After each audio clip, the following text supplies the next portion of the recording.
फलटण तालुका बहीण भावाच्या दुहेरी खुनामुळे हादरला असून ही घटना फलटण तालुक्यातील निंभोरे गावच्या हद्दीत पालखी महामार्गावरील नवीन उड्डाणपुला शेजारी सख्ख्या बहीण भावाचा खून झाल्याची खळबळजनक घटना घडली आहे। सदरच्या घटनेत फलटण तालुक्यात खळबळ उडाली आहे।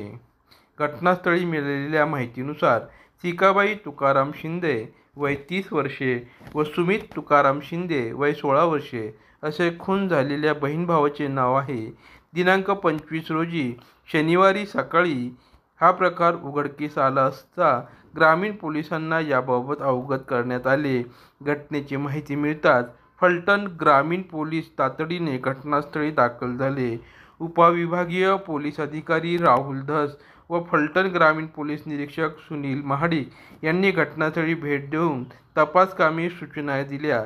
हा खून कोणी व का केला याचा पोलीस तपास करत आहेत। घटनास्थळी फलटण ग्रामीण पोलीस ठाण्याचे कर्मचारी पंचनामा करण्याची कारवाई करीत होते।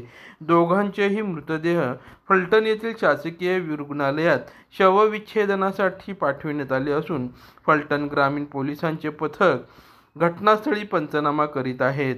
फलटण ग्रामीण पोलीस ठाण्यात गुन्हा दाखल करण्याची प्रक्रिया सुरू आहे।